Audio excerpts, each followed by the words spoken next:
আসসালামু আলাইকুম। আমরা আজকের ক্লাসে এই স্পাইরাল স্টেয়ারের একটা সেকশন আপনাদের ড্র করে দেখাবো। তো স্পাইরাল স্টেয়ার সেকশন করতে গেলে আমরা কি একটা পজিশন কি মার্ক করতে হবে, সেকশন মার্কটা করতে হবে। তো আমরা মনে করি যে এই বরাবর কি আমরা একটা সেকশন কাটবো। সেক্ষেত্রে আমরা এই বরাবর একটা সেকশন লাইন নিলাম। তো নেওয়ার পরে আমি কি করবো, আরেকটু নিচের দিকে নিয়ে নেই লাইনটা। আমার মানে সুবিধা অনুযায়ী আমি যে কোনো একটা পজিশনে নেব, যে পজিশনটা আমি কি সেকশন দেখানোর ইয়ে করবো। তো সেক্ষেত্রে আমরা এখন করবো কি এক্সেল লাইন টানবো। এখন ভার্টিক্যাল লাইন আমার দরকার, ভি এন্টার দেব। দেওয়ার পরে কি আমরা এই সেকশন যে যে বরাবর কাটা হয়েছে এই পয়েন্টে আমরা কি ক্লিক করবো, এরকম ভাবে ভার্টিক্যাল লাইন টানবো। টানার পরে এখন আমরা কি বাস্তবিক চিন্তা করবো যে আমাদের একটা স্পাইরাল স্টাইলে কিরকম হয়। তো সেক্ষেত্রে আমরা কি উপরের দিকে কি করবো, একটা পজিশনে আগে কি আমরা একটা রেফারেন্স লাইন নিয়ে নেব। নেওয়ার পরে কি আমরা বাকি অংশগুলো ট্রিম করে দেবো, এই নিচের অংশগুলো ট্রিম করে দেবো। এই অংশগুলো কি আমরা ট্রিম করে দিলাম। এখন এই অংশটা কিন্তু আমাদের এই যে মিডিলের অংশ। আর এই লাইনটা হচ্ছে আমার কি এই সেকশনের মানে স্পাইরাল টিয়ারের আউটলাইন। এটাও কি আউটলাইন। এখন আমরা করবো কি এটা থেকে আমরা এই অংশটা কি ট্রিম করে দিই। ট্রিম করার পরে দেখেন আমার এই পজিশন থেকে এই পজিশনে আসছে। এখন আমি প্রথমে করব কি অফসেট নিব, আমাদের দাগ কত করে 6 ইঞ্চি করে অফসেট নিব 6 ইঞ্চি। আমরা এখন এই পাশটা আমরা কি ইয়া করে দেই, সিলেক্ট করে দিই। এই পাশটা আমাদের এখন লাগবে না। আমি কি এই পাশ থেকে আমি মনে করি যে এই পাশ থেকে আমরা উঠবো। তো সেক্ষেত্রে আমরা এই অংশটা মনে করেন যে করলাম।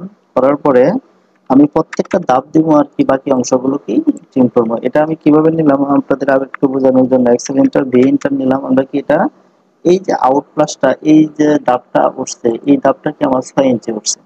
এই কারণে আমরা 6 ইঞ্চি দেখি বাকি অংশগুলো আমরা কি ট্রিম করে দিলাম। এই লাইনটা গেল। এই লাইন যাওয়ার পরে কি আমার এই লাইন আমি এখন কি একটা করে এক্সেল লাইনটা নেব, এক্সেল ইন্টার ভি ইন্টার।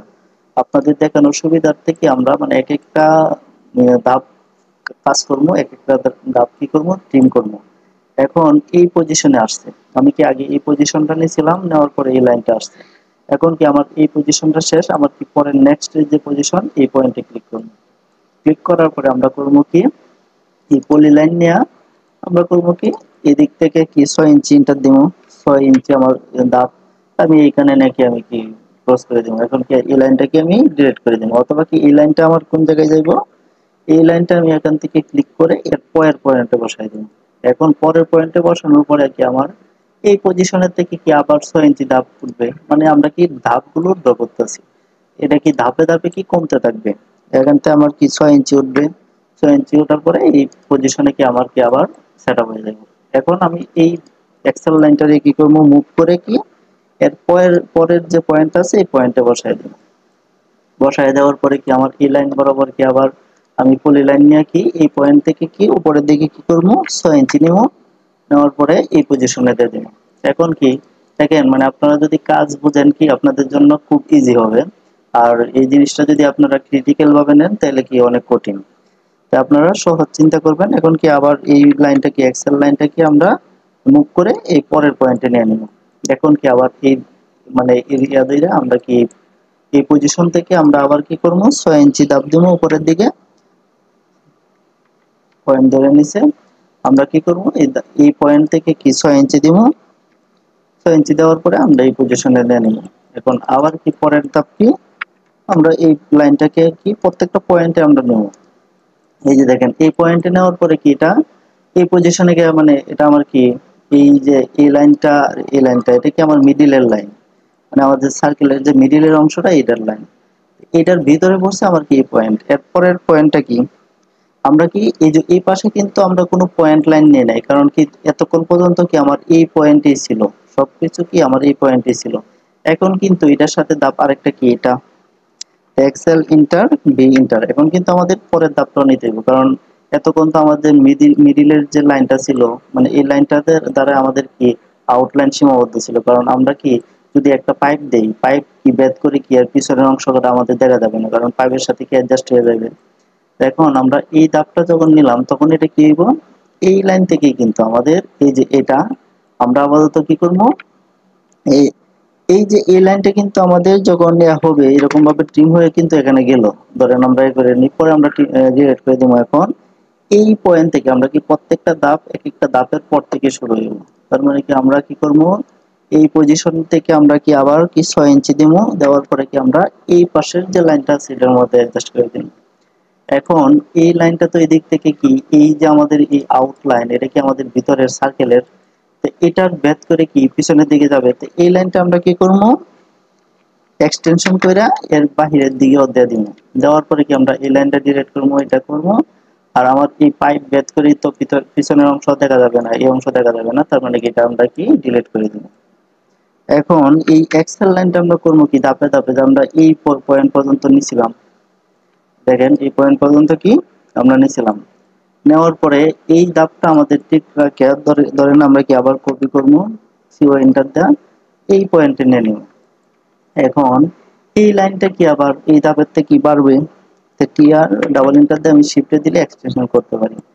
এখন আমরা এই লাইনটা নেওয়ার পরে কি আবার এই লাইন থেকে কি আমার উপরের দিকে যাবে কত 6 ইঞ্চি, দেওয়ার পরে কি আমরা এই লাইনে কি আবার আসবো, আমার আগের দিকে কি দিক থেকে কি কম ছিল, এখন কি এদিক থেকে বাড়বে। এখন আমার এই লাইনটা তো আমার দরকার নাই, এখন এটা আমার থাকবে, এটা আমি রেফারেন্স আঙ্গিকে রাখলাম, আমার যে মানে ডিরেকশন যে আমরা এই পর্যন্ত কাজ করছি। তারপরে আবার করবো কি এই লাইনটাই কপি করে এর পরের পয়েন্টে বসাই দেব। এখন আবার সেম সিস্টেম, এখান থেকে একটা লাইন কি এদিকের দিকে বর্ধিত হইব, এখান থেকে একটা লাইন বর্ধিত হইব, বর্ধিত হয়ে কি উপরের দিকে যাইব কতটুকু 6 ইঞ্চি, 6 ইঞ্চি যাওয়ার পরে আবার এইভাবে এই মানে এর সাথে লাগিয়ে দেব। এখন আমরা এই লাইনটা দরকার নাই, এটা ডিলিট করে দিলাম। আমরা কি প্রত্যেকটা পয়েন্ট এরকম রেফারেন্স ধরে ধরে করলাম, তাহলে কি আমাদের ভুল হওয়ার সম্ভাবনা কম থাকবে। এখন এটাকে আবার কি কপি করবো, সিও এন্টার দিব। এন্টার দেওয়ার পরে কি আমরা এই লাইনটা এটার সাথে অ্যাডজাস্ট করে দেব। দেওয়ার পরে আবার সেম আপনি এই উপরের একবারে উপরের পয়েন্ট থেকে কি আবার এরকম ভাবে লাইন টানবেন, টানার পরে উপরের দিকে কত যাবেন 6 ইঞ্চি, 6 ইঞ্চি যাওয়ার পরে আবার এটার সাথে অ্যাডজাস্ট করে দিবেন। এখন আমার এই লাইনটা দরকার নাই, আমি ডিলিট করে দিলাম। এখন আমার দেখেন আরেকটা ধাপ কি রয়েছে এখানে পর্যন্ত, এখন আমি এটা ঠিকই রাখলাম, রাখার পরে কি সিও এন্টার নিয়ে আমি এই জায়গা থেকে আমার লাস্ট যে প্রান্তটা আছে এটার সাথে অ্যাডজাস্ট করে দিলাম। দেওয়ার পরে আমার কি আবার এই পজিশন থেকে আরেকটা লাইন টানতে হবে, আমার এই পজিশন থেকে আমার এতটুকু গেল, যাওয়ার পরে আমার উপরের দিকে কত নিব 6 ইঞ্চি, নেওয়ার পরে আমি এই পজিশনে কি অ্যাডজাস্ট করে দিলাম। এখন দেখেন আমরা কি মিডিল বরাবরের একটা পজিশন নিয়েছিলাম, এটা কি এদিকে যতটুকু আছে এদিকে অতটুকু, মানে কি 360 ডিগ্রি যদি সার্কেল থাকে তাহলে কি 180 ডিগ্রির উপরের দিকে আগে কাজ করছি, পরের অংশ কি 180 ডিগ্রি। এখন আমার এই অংশ থেকে যতটুকু আসছে, এখন এখানে দেখেন আমরা যদি ফ্লোর হাইট জানি কি 120 ইঞ্চি, মানে কি 10 ফিট, তো 10 ফিট হইলে এই পজিশনটা কি 5 ফিট, এই 5 ফিট পর্যন্ত কি আমরা অর্ধ সার্কেলে আমরা এই পর্যন্ত গেছি। তার মানে এর পরের যে অর্ধেক আছে এটা কি এর বিপরীত, মানে আবার আবার যদি আমরা এরকম ভাবে করছি পরের অংশগুলোকে আবার এইভাবে গিয়া হইব, তাইলে কি আপনারা করবেন কি মানে শর্টকাট, আপনারা যখন কাজ করবেন তখন তো আপনারা যত শর্টকাট করতে পারেন অত চেষ্টা করবেন। তখন কি এই টোটালটা কি আপনি রাইট মাউস ক্লিক করে সিলেক্ট করবেন, করার পরে মিরর করে দিবেন, এমআই এন্টার দেয়া আপনি এই পজিশন থেকে কি আবার এরকম ভাবে মিরর করে দিবেন। এখন আপনি দেখবেন কি এই টোটালটা মিলে আপনার 10 ফিট হয়েছে কিনা। এই যে দেখেন 10 ফিট বরাবর হয়ে গেছে, কিন্তু এখানে একটা ইয়া আছে, আমার যখন এই ধাপগুলো দিছিলাম আমি তখন কি এই ধাপগুলো এই যে আমাদের যে পিলার ছিল সার্কেলের, এই সার্কেলটার পিছন দিক দিয়ে গেছিল, তার মানে কি আমরা পিছনের অংশগুলো কি দেখতে পাবো না, বিধায় টিম করে দিয়েছিলাম। এখন আমার এই ধাপগুলো কিন্তু আবার এই সার্কেলের কি এই যে দেখেন এই সার্কেলের আমার এই ধাপগুলো কি পিছনে ছিল, তার মানে আমার সার্কেলটা কাটা পড়ছে, মানে পাইপ কাটা পড়ছে, তার মানে পাইপের পিছনের অংশ আমরা দেখতে পাই না বিধায় আমরা কি সার্কেলটা টোটালটা আমরা ফাঁকা রাখছিলাম। এখন আমরা যখন এই ধাপগুলো হবে তখন কি সার্কেলের সামনের দিক দিয়ে যাবে, তার মানে কি এই ধাপগুলো আমরা কি সামনের দিকে হবে, তার মানে কি আমরা এই অংশগুলোকে আমরা কি করবো এরকম ভাবে এর উপরের দিকে এরকম ভাবে কি আমরা এক্সটেনশন করে দিই, এক্সটেনশন করে নিব। এখন এই জিনিসগুলোকে আমরা ডটের দেওয়া দেখাইতে পারি, কারণ উপরে যেহেতু আছে। আর যদি আমি না করি তাহলে আমার এই 5 ফিটের উপর থেকে মানে আমার এই 5 ফিট পর্যন্ত কি পিছনে ছিল, এই 5 ফিটের পরে যেগুলো আছে এগুলো কি আমার সামনের দিকে আছে, তার মানে আমরা এরকম ভাবে দেখাইতে পারি। এখন আমার কাজ হলো যেহেতু আমি সেকশন কাটছি, তা আমি কি এই অংশটা আর এই অংশটা কি আমি কাটা পড়ছে, তো যে অংশটা কাটা পড়ে এই অংশটাকে আমরা হ্যাশ দ্বারা আবদ্ধ করে দিতে বুঝাইতে যে আমার এই অংশটা কাটা পড়ছে। তার মানে কি আমরা প্রথম লাইনটা কোন নিয়েছিলাম এটা, তার মানে আমরা এই সেন্টার দিব, দেওয়ার পরে আমরা কংক্রিটের হ্যাশ দেখাই দিব।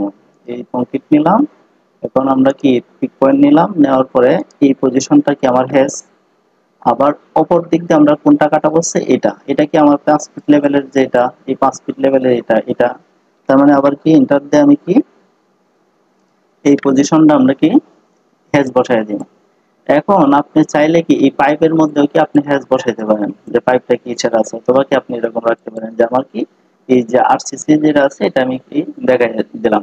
কিন্তু আপনি অনেক সময় কি যাচ্ছে এই ফাঁকা অংশটা কি মানে পাইপ নাও থাকতে পারে, আপনি যখন স্পাইরাল স্টেয়ার করবেন অনেক স্টেয়ারে কি আর একটু বড় জায়গা নিয়ে কি টোটালটা ফাঁকা থাকে, তখন তো আর পাইপ সেট দেখানোর দরকার নেই, তখন কি এই অংশগুলোই খালি ফাঁকা থাকে।